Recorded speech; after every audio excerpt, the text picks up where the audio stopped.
Hello, and welcome to the Society of Critical Care Medicine podcast. I'm your host, Diane McLaughlin. Today, I'm joined by Heather Meissen, DNP FCCM, in our series focused on addressing the unique professional development concerns of healthcare workers at the beginning of their career. Society of Critical Care Medicine is a multidisciplinary organization that helps all members with professional development opportunities. Nursing has special concerns when it comes to professional development. This podcast aims to address some of those concerns. Heather Meissen is a nurse practitioner at Emory Healthcare and associate clinical professor with Emory School of Nursing in Atlanta, Georgia. Welcome, Heather. And before we start, do you have any disclosures to report? I have no disclosures. I'm very excited to be here. Thank you for inviting me, Diane. All right, awesome. So we're talking about nursing and publishing in academia today. So can we start by just briefly talking about why it's important for nurses to publish? Yes, I think that this is a very interesting topic, one that is very dear to my heart. It's hard sometimes, I think, for new nurses to get out there and publish, but it's incredibly important because nurses are at the bedside with the patient. They can see trends that other healthcare providers might not be able to see. They work so closely with patients and their families and can identify issues more readily, I feel like, than some of our other colleagues. And so with that, it's easier for nursing to see where different issues and quality improvement can occur and different types of improvement with patient care. And when they can identify those trends and see problems and possibly run a research study to figure out how we can improve some issues, it really lends to better care for patients. And I think it's just incredibly important that our nursing colleagues, sort of get over that initial feeling of imposter syndrome and do get their thoughts out there for the rest of the world to see. Yeah, I feel like nurses are kind of the keep it real group because they are there at the bedside and can say, yeah, that was a great theory and concept, but it doesn't work when you bring it to the bedside. Right. So now that everybody's like, well, this is great. I have a million ideas that I want to publish. I think the question is, where do you start?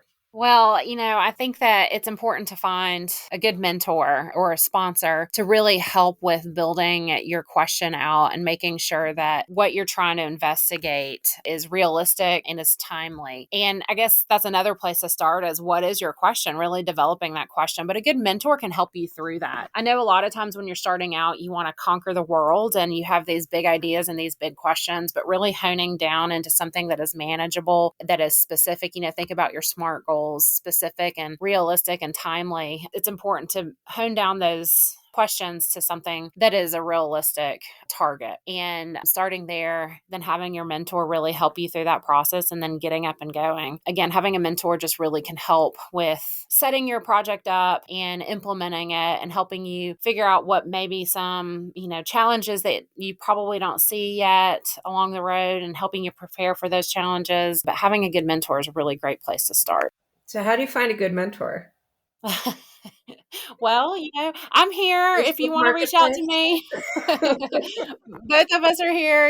Reach out to your colleagues in the society, reach out to your colleagues across the national networks. If you're interested in a particular research area, I suggest, pulling some papers in that research area and seeing which nurses are authors on those papers and reaching out to them, finding an expert in that area. They don't even have to be close to you. They can be available through Zoom. So anywhere across the country, finding somebody who's an expert in that area, or if you want somebody who's local that's just an expert in setting up research projects, doesn't have to be their area of expertise. They may not be interested in, say, end-of-life care, but they can help you set up your project and help you through all the components of that project. And it seems like sometimes it happens really organically that you find somebody and they can help guide you without even knowing that they're doing it. And then other times it really is that you have to reach out to somebody and say, hey, I don't really know what I'm doing, but I'm really interested in this. Where's a good place to start? Right. And, just your contacts, come to Congress and make some friends, come to the nursing section business meeting and, make some contacts and then ask folks, do you know anybody who's interested in mentoring me for, say, burnout or catheter care, et cetera? There's so many different opportunities. And we have such a large number of experts within the society that can be of help and want to help mentor. And it's kind of a great place to find people because if they're there, you know that they're pretty active. Like Right. that's one of the things that maybe sometimes, as somebody that both has been menteed and a mentor, is if you're going to put energy into something, you want to get equal energy. So Right. make sure when you're reaching out and developing this, if it's not something that you can actively do right now, maybe make the contact and say in the future, I'm interested in this, but make sure you're putting in the same energy you're expecting from someone else. Right. And, if you do approach somebody and they say, I don't really have the time right now, ask them if they have a name of somebody else who they may recommend. I've done that a few times where I've been overloaded with work and I've had students or some of my colleagues in the unit reach out and I've said, I'm very interested in this topic. I can help peripherally, but you need somebody who's going to be there with you, week by week. And this is who I recommend for that. But again, I'm here for questions and comments. So ask, if there's an additional person that may be available. So now in our fake scenario, we got very excited about a topic and then we listened to this podcast and we said, oh, okay, I emailed Heather Meissen and she said she would help me. I'll help you. And then what comes next? Well, you really do need to be familiar with the evidence that surrounds your current topic. You may see a problem in your unit and you may think that you have a great way of testing a solution, but that also may have already been investigated. So go out there to PubMed if you have access to it. If not, Google Scholar and type in whatever the question is. So burnout in bedside critical care nurses and see what pops up. And then if there is already strong evidence out there, go ahead and implement that into your unit. You could create a quality improvement project based off of that evidence and then potentially present a poster sometime at Congress. So really, once you've identified what you're interested in, go and search that literature and dive into what's already out there and see if you can find any gaps in what the current evidence suggests. I love that you mentioned the poster because Oh, I yeah. feel like a lot of us, that's your first thing that you do is you do a poster, you develop an abstract. Right. And I remember how daunting that was at the time. I remember being nervous, with presenting it. Oh, is anybody going to ask me questions? But that is a great first step. It is a great first step. And I guarantee you, everybody there who's presenting a poster feels like the same way you do. They think that they have imposter syndrome and they're nervous about getting asked questions. But you have to remember, once you've gotten to the point of creating a poster, you're currently the expert on what you've done. And so you should be able to ask any questions. And I have a tip. If you don't know the answer to that question, you can always say, oh, that's a great question. I'm going to have to research that and get back to you. So that's a great way of answering questions that you might not know the answer to. That's like a pro tip right there. Yes. Because I think everybody thinks that they're going to sit down and write the great American novel and they're going to submit their, nurse burnout to the New England Journal of Medicine and be identified as the expert. And even though that's a great goal, I don't know that I'd recommend that everybody start with the New England Journal of Medicine or critical care medicine. Right. What are some good ways to identify what the right target journal is or what the right home for your work is? That's a great question. And it really boils down to, who do you think your audience is going to be? If your audience is only critical care nurses, you may want to target the critical care nursing journals. If your target is multi-professional, you may want to target critical care medicine or critical care explorations, which is our open access online journal. I'm currently writing a paper on moral injury in advanced practice providers. That is not specific to critical care. So when I'm thinking about who my audience is going to be, because it's not specific to critical care, I'm thinking more outside of the box. And so there's a journal of healthcare administrators. That readership may be interested in my content. So you really have to think about who's interested in the content, and then because they're going to be more likely to accept your paper if it targets their readership. And though it would be nice to think that every time you submit, it's just going to come back, this is amazing, we will take it exactly as is. I've never seen that happen ever. That never happens. And I'm glad you brought that up, because I wanted to mention, when you submit, or you even if you have your mentor read your paper first, expect there to be feedback, expect there to be comments. I remember I submitted a paper in my DNP program and my chair emailed me before she sent me the paper and she's like, I just want to let you know there's a lot of red marks. And I opened it and the entire thing was redlined, the entire thing. There was not a single sentence that she kept. And I was like, this is okay because this is helping me to grow as a writer. And this is helping me to grow as, someone who wants to publish in the future. And so take the feedback that your mentor gives you, take the feedback that the peer reviewers give you. Don't be offended. They are only trying to help you have a better paper. And what you don't want is for it to get published and then to get the feedback from the population. So these peer reviewers, your mentor, they will help make the paper better. So view it as this is how I'm going to get better and this is how I'm going to have a better manuscript, not as a personal attack, if that makes sense. That is another pro tip and something that I think when you're new into putting your work out there can be problematic. It sounds like you entered that with a very open attitude. I can't say that I was like that. I think the first one I got back, I was like, I want to say it like this. This is how I like it. Right. But now, years later, and having the experience from the opposite side as a reviewer, some of it is opinion and style things, but a lot of it, you put a lot of time into trying to help make that better, make the paper better, make it more straightforward, make it more appropriate for a certain journal. Yeah. And, there's always the option of disagreeing. So if peer reviewer number 2, because it's always peer reviewer number 2 that has something out of left field and you're like, where did that come from? Say they have something that completely contradicts what the entire integrity of your paper is saying. You can politely thank them and say, thank you so much for your feedback. I understand what you're saying, but this would contradict my entire paper. You're allowed to say that and to keep your paper the way it is in that sense. If it's like 1 or 2 comments, the goal of the peer review process is to improve the paper, but if it impacts the integrity of your paper, you're allowed to decline that suggestion. I just suggest not making it a habit because the peer reviewer process is to help make it better. And if you do decline too much, they may reject the paper. But again, if it impacts your paper too much to where the paper no longer makes sense, then you're allowed to decline. And the other thing I think to keep in mind is that if you're getting comments back, then that's actually a really big step in the right direction. Right. That's almost the end process, right? Yeah. Because I will say I have one work that I'm kind of shopping around right now that has gotten a few quick rejections. Kind of feels like when you think you're going to match with somebody on a dating app, you never do. And they swipe the wrong way. Yeah.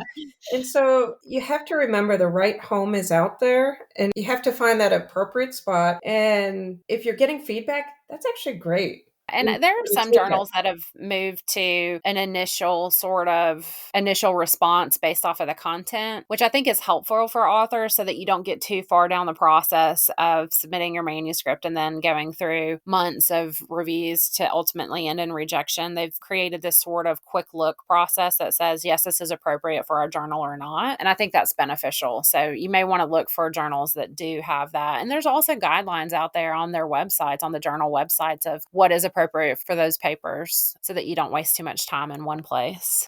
But I will say, if that does happen, especially if you're kind of shooting for big name journals, like mine is a small case series. So It makes sense that it's not going to be in one of the giant journals. Right. But one of my mentors told me there's a home for every manuscript. It's just finding the right one. And so you don't give up on your work. You just keep trying to find where that right place is for it. Right. What advice would you give to somebody that's just getting started and intimidated by the process? That's a great question. And this is something that I tell my students often, just get started. That is the quote, just get started. I remember when I entered my D&P program, which was all scholarly writing. I don't think I took a single test. It was just all writing. My very first assignment, I asked the program director, I was like, I'm not an expert in this area. How am I supposed to write an entire paper on this topic? She's like, just get started. Put your name on a paper, start formatting, start outlining, start with the sections, like start with your headers, and it will come through. That's how you get started writing, putting it all together and just get started. So even with your project, again, create that question and really think through what your methodology is going to be before you get started, but think through what your methodology would be and just get started. Do that lit search. Start and look through other evidence. What methodology did they use to test this hypothesis? And why would that be good or why would it not be good for my project? So just get started. Now, we talked about mentorship, but are there any resources that you know of for nurses that just want to improve how they're writing, their writing style? There are a lot of resources out there. If you're associated with an academic facility, then there's typically like writing workshops that you can go to for a full weekend. That sounds torturous to me, but I have had many friends who have enjoyed it because there are a lot of scholarly writing experts that attend these that help you frame your question and your prose and help you through the process of writing. I struggle with a lot of writer's block, and I find that there are certain days where I just can't write. And so sometimes these writing clinics will really be beneficial. I think another thing, if you're not associated with an academic facility, is start reading. The more you read papers in that area or that expertise based on your question, the more you read will help you frame your project in a way that is solid and robust. But again, those mentors are really going to be able to help you identify some resources in your local institution as well. Now, how is AI going to change this whole process Oh, moving man. forward? Can I just type my question into chat and see what it says? I wish. So AI is definitely an interesting beast. It's helpful on so many levels, but there's also the need to have your own work be submitted. A lot of journals have rules and regulations around what AI can be used for within the manuscript. Currently, AI can be used for infographics or maybe data analysis. They're considering AI with these like large data analysis programs. That's considered AI, but the prose and the thought process has to be all original, and that has to be disclosed what AI was used for and what was original authorship. In general, all of the authorship should be original. There is some thought that having copy editing would be okay. But you also have to be careful because whatever you put into AI stays there forever. So you don't want to upload your entire manuscript to AI and say, copy, edit this for me, because then it just goes into that world and it will be there forever. So it's public domain. It's public domain. And then I've seen some cases where AI has claimed they've written certain prose and they haven't because it was published prior to AI being a thing. And so it's just, it's touchy. And I think even by the time this gets published and out into the world and people are listening to it, there may be even something new and different. I think that there's a new version of AI coming out, ChatGPT-5 or something. And I hear that's going to be just way more than what we're currently getting. So as somebody that has dabbled in AI a little bit, it does make things up. So if you think you're being clever and saying, okay, well, give me like 5 references about this topic, yeah, it will give you references that look very legitimate. Yes, They've and made it's not a them real up. reference. Yeah. And so if you think that you're not going to get caught, you are wrong. Yes, and that Any has other warning. happened. I have found made up references all the time. And so you have to do your due diligence. Again, just doing it yourself is going to be your best bet, but it does make up things. So Heather, guess what happened today? Oh, what? I opened my email and I got an email from a journal that said, "Oh, Dr. McLaughlin, we've read your recent work and they have invited me to submit an additional work on the same topic to their journal and also to go to another country to give a big presentation on it." That's Wow. awesome, right? Congratulations. It only costs like a couple $1,000 Mm-hmm. to do Mm-hmm. this, but that's a big deal, right? There are predatory journals out there, and it sounds great, especially when you're starting out, because you're like, I will do anything to get something published because I'm just now starting out and I've got to get my name out there. But you have to be careful of these predatory journals, and they will reach out to you, just like you said, through email, and they'll say, come to our conference and give a lecture, and it's in somewhere luxurious like Hawaii, and it only costs you a few $1,000s to upload your paper. I will say that there are some reputable journals out there that there is a price for submission. The more we move to open and online access, the more there will be a price associated with submitting an article. But you want to make sure that it's a reputable journal. And then how do you do that? I am always asking my mentor, is this legit? And a lot of times, if it is a legit group, the email will be very personal. It won't seem auto-generated. Again, there's been journals that have reached out to me and I've forwarded them to my mentor and I've said, is this a real thing? And they've said yes or no, based on what their thoughts are. So having a friend that can help you review those things is definitely vital, but you've just got to be careful. It's just like buying gift cards for people, right? Just make sure you know who you're sending your money to. Well, that just crushed my dreams. I'm sorry. It sounded lovely though. All right. So now that we've talked about kind of the dark side of publishing, anything that you're looking forward to in the future? Other than getting our shared work hopefully published in the future. So I've just recently taken over an associate editor role with Critical Care Explorations, and I'm really looking forward to having more nurses serve as peer reviewers. I'm interested in nurses being elevated to be a peer and to review some of the evidence, the new evidence that's coming through, and to really get thoughts and their feedback. Like you mentioned earlier, our nurses are at the bedside. They see things that other healthcare providers may not see. They are in the thick of it, and I'm looking forward to hopefully getting more folks involved with that. And I know your follow-up question is going to be like, well, how can they get involved? The Society of Critical Care Medicine does have a peer reviewer academy. They host usually a session during Congress. There won't be one this coming 2025 Congress, but like hopefully the following year. And then there are a series of online peer review sort of tutorials to help you understand the process and really help you to figure out how to get started in that world. And if you're interested in peer review, please email me because I would love to use your help moving forward. But that's just another way of getting involved and really starting to read the evidence and developing some of those skills that are necessary to run projects and do research. So you recommended the Peer Reviewer Academy to me years ago, and it also helps you as a writer too. Right. So that was a great resource. Yeah, and there is a publication. Just, go back to your Google Scholar and type in Society of Critical Care Medicine Peer Reviewer Academy. There's a publication, and it really helps to outline a lot of the topics we've talked about, how to get started, what to look for, how to spot predatory journals, things like that. So there's a really good reference out there if you're interested. Well, awesome. Any closing comments?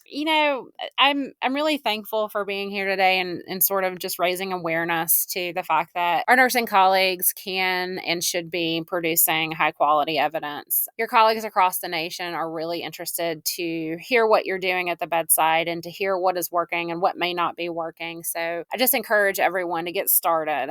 Just get started, find a problem that can be fixed and move forward. Get that evidence out there so that the nation can benefit from what you're doing at the bedside. And with that, we will conclude another episode of the Society of Critical Care Medicine podcast. And don't forget, if you're listening on your favorite podcast app and you liked what you heard, consider rating and leaving a review. Heather, thank you so much for being here and giving all of your pro tips and continuing to mentor all of us. Well, thank you so much for having me. It's been a joy. And so for the Society of Critical Care Medicine podcast, I'm Diane McLaughlin. Talk to you guys next time. Diane C. McLaughlin, DNP, AGACNP-BC, CCRN, FCCM, is a neurocritical care nurse practitioner at University of Florida Health, Jacksonville. She is active within SCCM, serving on both the APP resource and ultrasound committees, and is a social media ambassador for SCCM. Join or renew your membership with SCCM, the only multi-professional society dedicated exclusively to the advancement of critical care. Contact a customer service representative at 847-827-6888 or visit sccm.org/membership for more information. The SCCM Podcast is the copyrighted material of the Society of Critical Care Medicine, and all rights are reserved. Find more episodes at sccm.org/podcast. This podcast is for educational purposes only. The material presented is intended to represent an approach, view, statement, or opinion of the presenter that may be helpful to others. The views and opinions expressed herein are those of the presenters and do not necessarily reflect the opinions or views of SCCM. SCCM does not recommend or endorse any specific test, physician, product, procedure, opinion, or other information that may be mentioned